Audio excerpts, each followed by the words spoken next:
ವಿಡಿಯೋದಲ್ಲಿ ಶ್ರೀಲ ಪ್ರಭುಪಾದರು ಒಬ್ಬ ಕಲಿತ ಪಂಡಿತ ಮತ್ತು ಒಬ್ಬ ದೋಣಿ ನಡೆಸುವವನ ಕಥೆಯನ್ನು ವಿವರಿಸುತ್ತಿದ್ದಾರೆ.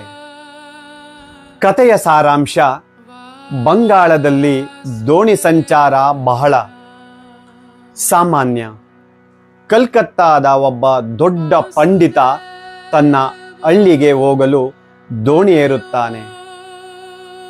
ಪಂಡಿತನು ದೋಣಿ ನಡೆಸುವನನ್ನು, ನಿನಗೆ ನಕ್ಷತ್ರಗಳ ಬಗ್ಗೆ, ಖಗೋಳಶಾಸ್ತ್ರದ ಆಸ್ಟ್ರೋನಾಮಿ ಬಗ್ಗೆ ಗೊತ್ತೇ ಎಂದು ಕೇಳುತ್ತಾನೆ. ಅದಕ್ಕೆ ಅವನು ಗೊತ್ತಿಲ್ಲ ಎನ್ನುತ್ತಾನೆ. ಆಗ ಪಂಡಿತನು, ನಿನ್ನ ಜೀವನದ 25% ಭಾಗ ವ್ಯರ್ಥವಾಯಿತು ಎಂದು. ನಂತರ ಪಂಡಿತನು ಭೂವಿಜ್ಞಾನದ ಬಗ್ಗೆ, ಜಿಯೋಲಜಿ ಕೇಳುತ್ತಾನೆ. ದೋಣಿ ನಡೆಸುವವನು ತನಗೆ ಗೊತ್ತಿಲ್ಲ ಎಂದಾಗ, ನಿನ್ನ ಜೀವನದ 50% ಭಾಗ ವ್ಯರ್ಥವಾಯಿತು ಎಂದು ಪಂಡಿತನು ಹೇಳುತ್ತಾನೆ. ಅಷ್ಟರಲ್ಲಿ ಹಠಾತ್ತಾಗಿ ಆಕಾಶದಲ್ಲಿ ಕಪ್ಪು ಮೋಡಗಳು ಕವಿದು ಬಿರುಗಾಳಿ ಶುರುವಾಗುತ್ತದೆ. ಆಗ ದೋಣಿ ನಡೆಸುವವನು ಪಂಡಿತನನ್ನು ಕೇಳುತ್ತಾನೆ, ಸ್ವಾಮಿ, ನಿಮಗೆ ಈಜಲು ಬರುತ್ತದೆಯೇ?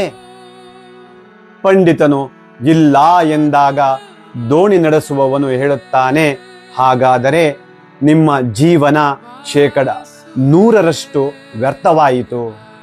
ನೀವು ಈಗ ಮುಳುಗುವುದು ಖಚಿತ ಎಂದು. ಸಂದೇಶ: ಭೌತಿಕ ಪ್ರಪಂಚದ ಬಗ್ಗೆ ನಾವು ಎಷ್ಟೇ ಜ್ಞಾನ ಹೊಂದಿದ್ದರೂ ಜೀವನದ ಅಂತಿಮ ಕ್ಷಣದಲ್ಲಿ ಅದು ನಮಗೆ ಸಹಾಯ ಮಾಡುವುದಿಲ್ಲ. ಜೀವನದ ಕೊನೆಯಲ್ಲಿ ನಾವು ಯಾವ ಮಾನಸಿಕ ಸ್ಥಿತಿಯಲ್ಲಿರುತ್ತೇವೆಯೋ ಅಥವಾ ಯಾರನ್ನೇ ನೆನೆಯುತ್ತೇವೆಯೋ ಮುಂದಿನ ಜನ್ಮ ಅದಕ್ಕೆ ಅನುಗುಣವಾಗಿ ದೊರೆಯುತ್ತದೆ. ನಾಯಿಗಳ ಬಗ್ಗೆ ಹೆಚ್ಚು ವ್ಯಾಮೋಹ ಹೊಂದಿದ್ದರೆ ಸಾವಿನ ಸಮಯದಲ್ಲಿ ನಾಯಿಯನ್ನೇ ನೆನೆದರೆ ಮುಂದಿನ ಜನ್ಮ ನಾಯಿಯಾಗುವ ಸಂಭವವಿರುತ್ತದೆ. ಆದ್ದರಿಂದ ನಮ್ಮ ಮನಸ್ಸನ್ನು ಕೃಷ್ಣ ಪ್ರಜ್ಞೆಯಲ್ಲಿ, ಕೃಷ್ಣ ಕಾನ್ಷಿಯಸ್ನೆಸ್ ಇಟ್ಟುಕೊಳ್ಳುವುದು ಬಹಳ ಮುಖ್ಯ. ಸಾವಿನ ಸಮಯದಲ್ಲಿ ನಾವು ಕೃಷ್ಣನನ್ನು ನೆನೆದರೆ ನಾವು ಕೃಷ್ಣ ಲೋಕಕ್ಕೆ ಸೇರುತ್ತೇವೆ ಎಂದು ಪ್ರಭುಪಾದರು ಹೇಳುತ್ತಾರೆ. ಹರೇ ಕೃಷ್ಣ ಕೃಷ್ಣ ಕೃಷ್ಣ ಹರೇ ಹರೇ, ಹರೇ ರಾಮ ರಾಮ ರಾಮ ಹರೇ ಹರೇ.